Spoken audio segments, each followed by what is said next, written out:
Welcome to Kamilla Singh Show. As we know, our panel is back this week. But before we introduce the panel, I'd like to take this moment to be able to recognize the land that we are broadcasting from, and that is Quadland, Silvertooth, and Mostium land. And thank you to the people, the first people of this land, to allow us to share their land with us. Thank you. And so now get into the business and get started about our political panel. And there has happened, lots of things has happened in the last 2-3 weeks. So Annie Ohana, she is a school teacher, activist, political activist, organizer, and everything that you can think under the sun. She is right here. And with her is Eileen Mohan. She is also very political, and she also lost her son about 15-16 years ago, and she is always very active in the community. And we have both the panelists here, and we're going to be talking about what has happened in politics in the last couple of weeks. So welcome, both of you. Thank you so much. Thank you. Thank you for coming in. It's a cold out, but I think inside nice and warm. Mm-hmm. Yeah. And once we get this going, we're going to be even warmer. So the first thing first, and there is a lot to talk about what has made headlines in the news. And the first thing that I was thinking about is the report just came out, and they were saying that China, a country like China, was meddling with the federal election in 2019. And that's when we had the last election. And I think next election is coming in 2024. And so this report has come up and has been in the news. So, and it's not just like one party, it was both the parties, like with liberals, conservatives, as well as the municipal and everything.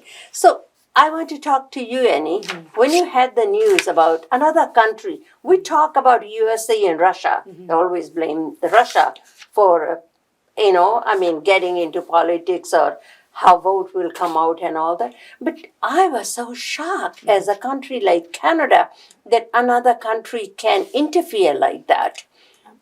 A quick correction. We had an election in 2021, the early election by Trudeau, right? Yeah. It didn't change anything, but we did. So yes. People forget about that election. Of course, it's always shocking, right? You don't want to think that your elections are compromised in any way, right? I think as Canada, we work very hard to try to have democratic elections, mm-hmm. right? No doubt about that. Elections Canada has a lot of rules. Mm-hmm. There's rule changes, right? So you hope. And certainly when I ran, that was the intention. It was like to run, a democratic election, right? Mm-hmm. To run a clean campaign. But I don't think we should be surprised. I think China, unfortunately, for many decades now, has found their way through different ways of espionage into many industries, to include our military industry or oil industry. That there have been many reports on this. And I think as you see movement with Russia now against Ukraine and them working with North Korea, I think you're starting to see a bit of a counterbalance mm-hmm. Against like Canada, America, Europe, and China's playing that game. And unfortunately, we always think we're better than America, but perhaps we're not. And I do think we should hold our politicians accountable. Our prime minister and everybody else for that matter. As you said, it involves, multiple parties. So what is going on? How are we making our decisions? Who do we meet with? And what kind of deals are we making? Economically sound, it doesn't always make sense when you're opening the doors to foreign interference. And I think sometimes it's like, well, it'll bring money, right? It'll bring a trade agreement. It'll bring, as you were saying earlier, the trips, right, that people are taking. And it all sounds like great diplomacy, except perhaps it's a bit of a wolf in sheep's clothing, that they're trying to get access. And unfortunately, not really... they're not here to kind of protect our democracy. They're here to make sure things go their way, that we're always siding on the side of China. As we know, the 2 Michaels that were taken, right? Like clearly China does not always make the best decisions. They have human rights violations, Uyghur Muslims, right? There's so many groups that often tell us about what's going on in China. So I think Canada needs to be, we have to look internally into what happened, how it happened, and how it's actually changing. Like, how do our voices as taxpayers, as citizens, how is it suppressed by larger entities, like companies, like countries that just walk in the back door and are able to kind of make sure politics go their way rather than what we want as Canadians? What about you? Oh, me. I just feel that, our country, Canada, is such a free democracy country that is so attractive to the world at large out there that countries like China and Russia would certainly want to interfere in our democracy because, having a free loving country like Canada where everybody wants to flock to is certainly a target. Why don't we turn these countries to look like their country, right? And so, I think CSIS is doing a great job. They came up with this report. And forget who's the prime minister. The safety and security of the country is in the hands of our security people, and those are CSIS, people in CSIS. And they came out with this report. And for them to identify how our elections have been dominated with illicit money from China, we also have to look very carefully into our candidates who run for the parliament or on municipal levels or provincial levels, not just federally, and identify where are these people bringing their money from. And they have to have legitimate income, business to fund their campaigns. And so, and I feel that we are just getting to the surface of this. We haven't got to the bottom of it. And I know that CSIS, and I believe in CSIS very much because I know them in somewhat detail, that they are working very hard to identify the players of them. And soon we will be able to identify where, spot where we have gone wrong and where the correctness needs to take place. But make no mistake, they're on it. Okay. Another thing I was going to say that since this report came out, Prime Minister has left Ottawa and been other cities in Canada, and now he's out of the country. So we should wait for him to come back, and I think he need to stand up and don't beat around the bush and say, well, yes or no, or Canadians need some answers to that. Did their campaign get the funding? And the other parties as well that are involved. We don't want other countries, like you said, running our politics in here. We are a very clean country. Everything is very open, but somebody is answerable to that. So that was one. Secondly, the next question I'm going to be asking you about another report. I think that was a real eye-opener, that $5 billion with the capital B is spent on the poorest neighborhood in our, and that happens to be in our province and downtown east side, and $14 million spent every day. And this report came out of VPD with a company in Calgary. And people are against BPD. They said they should not be in business to bring all these figures and numbers. But you have to understand, whether it's a VPD or the RCMP, they are the first responders, the healthcare, the police, the fire, the ambulances, the hospitals, and things like that, and how much money is being poured in the community. I was shocked. For $14 million a day, and I'm not talking about month or year. So how did you guys listen to the same news? I am watching same television and all that. What, is it a correct figure? I have a different perspective.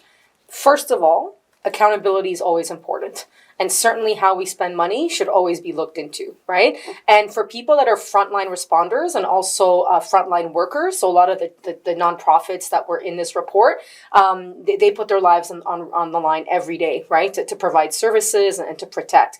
And certainly to help them break the silos. I'm involved in that world. That silo is very real. The idea of you have this group and that group, that's all real. Here's the thing. The number is incorrect. Because first of all, they're including CPP payments and other like federal federal transfers that go to all Vancouverites, not just that one neighborhood. And then, as the mayor Ken Sims actually said, they're reluctant to accept this report in full because not a lot of consultation was done with Pivot Legal Society, like any number of organizations that actually do the work. And even the government saying, the provincial government, Mike Farnworth stepping forward and saying that none of the public records that are out there for everybody to see were actually used in the report. So I'm not saying that we shouldn't have a full accounting of how money is spent and to make sure that we're spending the money wisely and doing our best to help folks that really are the most marginalized. That being said, this particular report was not scientifically very strong, and there were a lot of shortcuts made to make some really big ideas being brought forward. So because my understanding is that figure is incorrect, that the entire budget of Vancouver is not that big. So how is it that, so that they were bringing in other funds that looped in all of Vancouver, rather than, if you want to focus on the east side, you should focus on the downtown east side. And that's not what was happening in that report. So that's what I'm seeing from people looking at the research. And again, when you have the mayor, when you have the provincial minister, when you have multiple people saying, well, we're going to have to take a look at this report in more detail, that suggests some red flags. Not saying the VPD intended to do that, but certainly calls into question like the methodology they used. And this company out of Calgary, a for-profit company, the methodology has been called into question with this report. Well, the point that I want to get to is that, media portrays itself as they try to investigate and give us the accurate and correct report. I find that in this instance, whoever reported this, and I honestly, it's slipped out of my mind, did not do the investigation in detail as how did these numbers break down. Okay. And secondly, I have to say for our poorest community downtown, this is the first government ever in our province who took a political risk, bought structures to house these people, to give them some sort of a dignity, to try to find spaces and try to find ways to provide dignity back to these people. Now, they are doing their bit, and we know as a public funding society from all of the province, if all the societies come together to fund this, it will never be enough money. But the province is taking it on its shoulder, and it is, I would say, for those people, they are doing a good job. But what I was really encouraged was that our newest premier, David Eby, is wanting to take this under his umbrella. And it's like last time when I spoke, I find David Eby to be of a very sound-minded person. And he has this knowledge, and I've seen him, that he knows how to bring things together. And he is not frightened to ask for help also at the same time. And I was very encouraged that he went out right off the bat to say, you know what, I will handle this. Leave it to me. I feel frightened that, if it's a little failure, the opposition might bounce on him. But hey, give the man a credit, And it's interesting to note he's worked for some of the institutions that were called into question by this report. Yes. So I think he has some insider knowledge that I think will be very important to seeing the truth of what this work is like. And it's not a for-profit business. We have, human lives are not a for-profit business. Yeah. And really, we took this out of the jaws of slumlords and individuals that were making millions of dollars of profit on the backs of our families. Homeless people don't, they have family. They come from from somewhere. So I think, as you said, I am encouraged that people are willing to take this on. So it's not that it's, oh my God, how dare the police do this? I don't think that's the right question or the right comment. I think it's more of, okay, well, this was done wrong, but certainly let's tackle the issue. The issue is still there, obviously. But I know I had a lot of people feel that they were really maligned by the media. I heard on the radio people that took this report, leaked, and ran with it before they even read the report and looked at, the actual, research is research. There are rules to it. And I don't want anybody saying anything from any direction that isn't well researched, because it could mean the lives of people that are at risk if you cut a program or you start a program that doesn't work, right? These are people's lives. Very tough job to be a first responder, a frontline worker. And sometimes there are things you need to do that might not make sense mathematically A to B, but in the long run, it makes a lot of sense. So I hope that it calms down. And again, I do see some calm minds prevailing and not just taking this big number and causing a great chaos. If you see it's not repeated in the news. Yes, exactly. It's kind of fallen. If it's not repeated in the news, then somebody did a boo-boo. Yes. Yeah. But I will say one thing. We were talking about David Avey. He will be our next premier and you'll be sworn in shortly. But I must also admit, he is also the Minister for Housing, where he bought all those buildings with cockroaches and all that. Those buildings were not livable. And he's also the one that fired all the directors of BC Housing, who has so much power to build houses in this province. They don't have a ministry for housing. All the dollars has gone to BC Housing. And the third thing I want to talk about EB, and he's also the Attorney General, and he used to work with Pivot Legal Society before he joined the politics. So there is, I think he need to be held accountable to that. And when I was listening to the firefighter, there is a fire every day on the downtown east side. And that's why they want the tents to be removed, because there will be a lot of lives lost. So that's my take on that. Okay, and we're not going to talk anything about that. No discussion. I know, right? No discussion on that. My take. It's a complex issue. It's a complex, we can certainly say I that. don't think we can even resolve this in 2 hours sitting in there. The third thing I was going to say about, let's bring everything back to Surrey.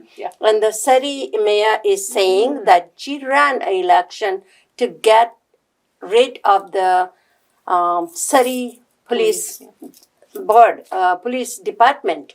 And that's what the people voted for. Now, every time I hear her open her mouth, she says the RCMP is gonna stay and Surrey police are gonna, there are 300 already. Surrey said they hired 302 or 3 police officers are already in there. So big question. Now, she is not backing down. Same thing with McCallum done when he is going to be there. So what do you think? And these are the 95% of the people that are already employed by the Surrey Police Department. The anxiety that is bringing, and she's saying, you can join RCMP, and these people saying, why? We came from RCMP, we didn't we came because we wanted this. They lost their seniority and all that. So many people from VPD and other places came and joined. What is your take? What is happening in here? Sorry, because you were speaking about this earlier. Did you want to start? Okay, no problem. Well, I'm going to go right from the beginning. And I've mentioned this before. Before the RCMP came to Surrey in 1952, the community of Surrey at that time, the mayor of Surrey at that time held a referendum. And the people of Surrey voted to have the RCMP policing the Surrey community at that time. And up till then, till now, till McCallum came into power, RCMP were the Surrey police force.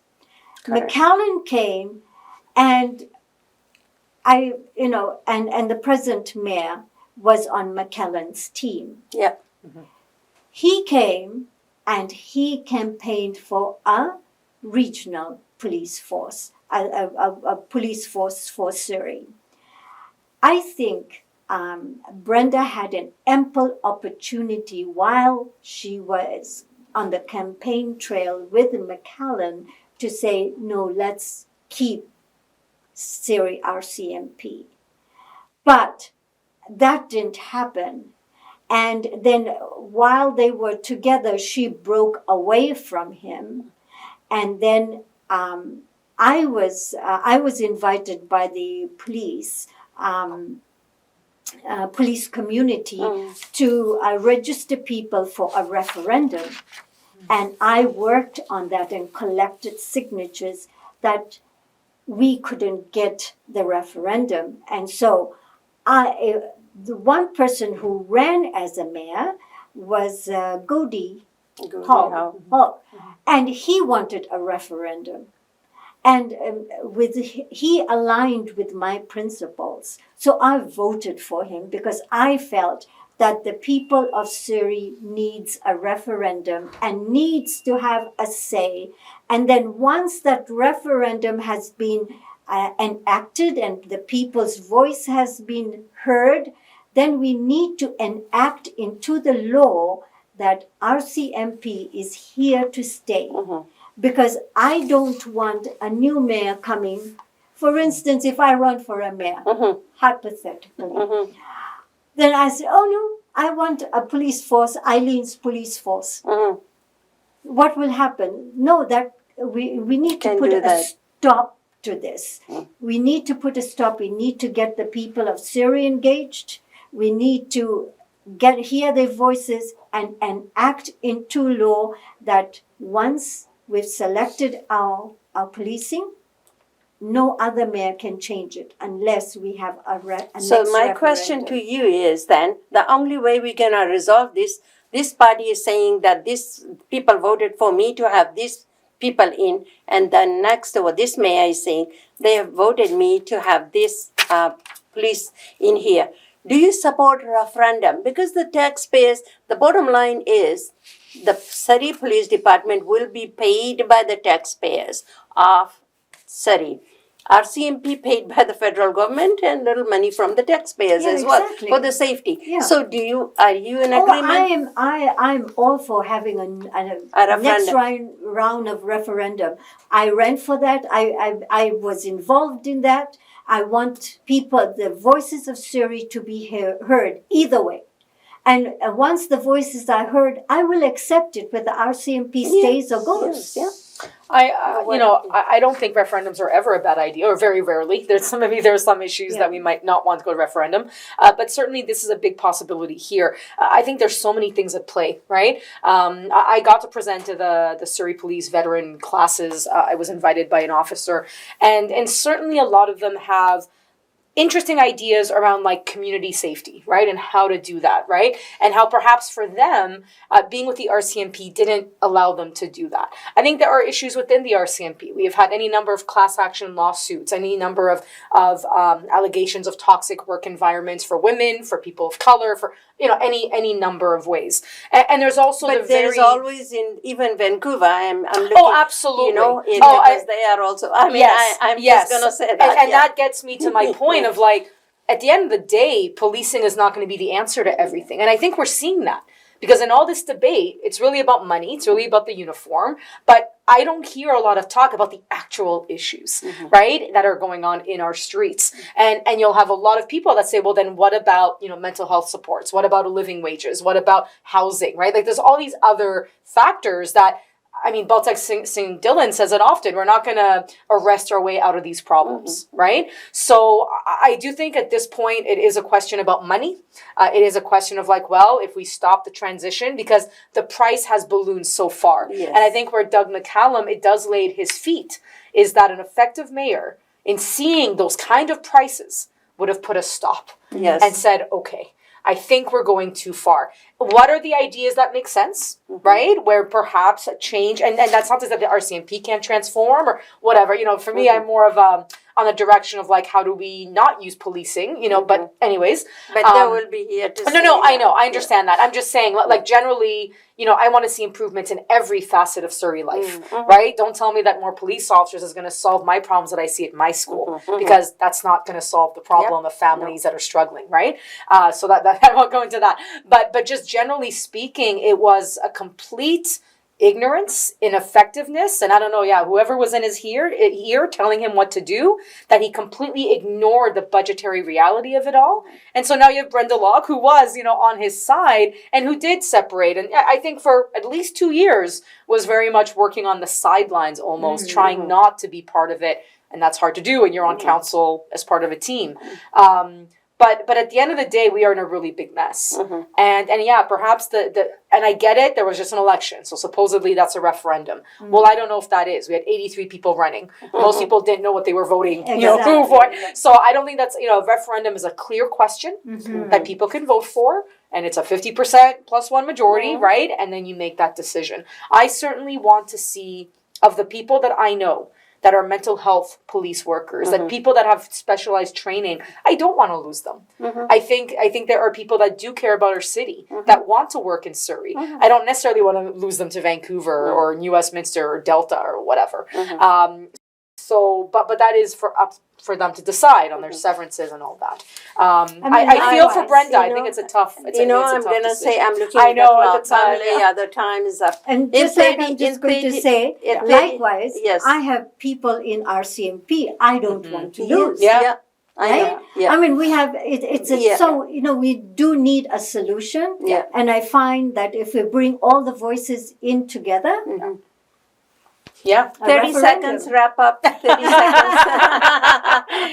Perhaps the people's voice still needs to be heard. I strongly believe in working together with all the voices and accepting the results of whatever the outcome is.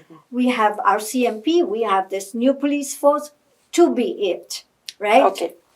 30 seconds up. Thank you both, the panelists, for answering the question and having a healthy debate. Of course. We all see that.